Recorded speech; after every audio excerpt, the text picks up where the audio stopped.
Welcome to Water Wisdom, sponsored by waterfilters.net. I'm your host, Aquaman, and in this session, we're going to look at knowing how to change a carbon block and knowing when it needs to be changed. What we see back here is a complete filtration system. This is the way your filter system should be installed when you do it in your house. We've got all the appropriate components. We have shut-off valves before and after the system, and we also have pressure gauges before and after each of the filter housings. You can see over here on the sediment filter and here on the carbon block, pre and post pressure gauges. Every filter cartridge has an anticipated and normal pressure drop when it's brand new. This cartridge that we're putting in the system today is an EP20BB. It's got an expected pressure drop of about 5.5 psi at a flow rate of 5 gallons per minute. When that pressure drop increases, that's an indication that the cartridge is clogging with particulate matter, or that the media is becoming exhausted and water can't pass through as easily, so the pressure drop increases. In this system, just a few minutes ago, we ran the faucet over here at 4 gallons a minute, and we saw a pressure drop difference between the pre and the post gauge of about 6 to 8 psi. That's far above what we would expect for the cartridge that's in here, and so we're going to change it. So here's the process. We've shut off the water valves before and after, and we've released the pressure from the system by opening up the tap that we have over here.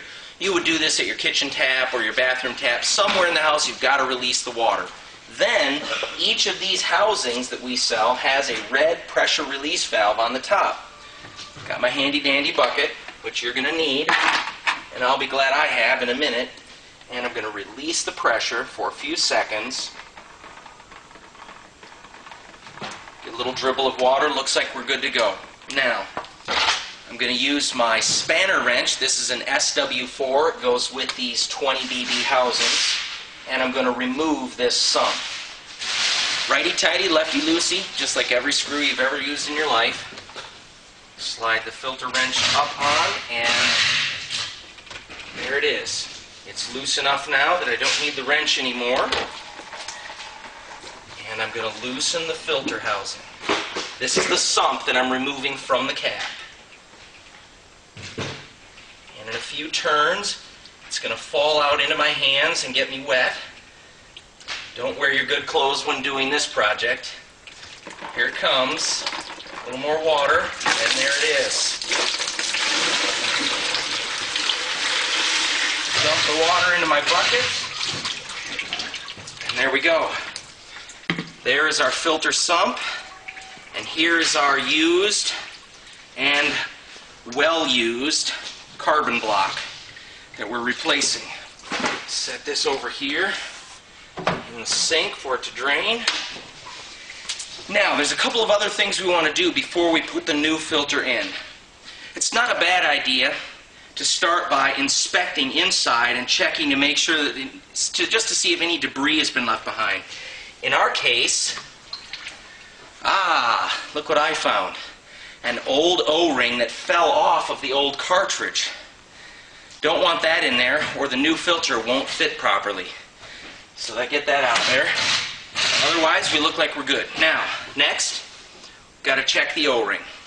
Take the time to do this right. You'll regret it if you don't. If you put it back together and your O-ring's damaged, you're going to spring a leak, and that's no fun for anybody. So check it for flat stop spots, abrasions, dings, nicks. Looks pretty good. Now I'm going to re-lubricate the O-ring with food-grade silicone grease. Available at waterfilters.net. Don't use any other lubricant. That's a bad story. Only food-grade silicone grease. I'm going to take a towel here, and I'm going to clean out the groove that the O-ring seats into. And then I'm going to put some of this lubricant in a number of places, starting with this groove that this O-ring will seat into on this sump. Be generous with the lubricant. You'll be glad that you did. It's going to make everything go together easier, and it's going to protect the longevity and effectiveness of your O-ring. Now, again, I'm going to get some all over this O-ring. It's kind of a greasy job. Alright, nicely lubed. Now I'm going to seat the O-ring into the groove. Now that we've got the O-ring seated, I'm going to take one more glob of silicone grease and I'm going to lubricate the threads inside on the cap. This is also very important. Be generous with the food grade silicone grease. You'll be glad that you did. Just a quick smear of grease everywhere. Food grade silicone grease. Remember that. Alright, we're good to go. Right here we have our EP20BB 5 micron carbon block available at waterfilters.net. And I'm going to slide this down into the housing. And just make sure that you press it in and wiggle it a little so that it seats down. There's a small post at the bottom of the sump. Just want to make sure it's sitting down on there properly. And now we're going to reattach the sump to the cap.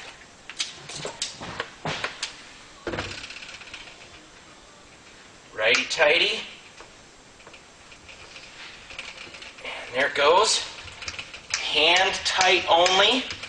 You'll notice I'm not using the spanner wrench because if I use that, I could crush the O-ring, which would later lead to leaks, and that would be bad. Nice, firm, hand tight. There we go.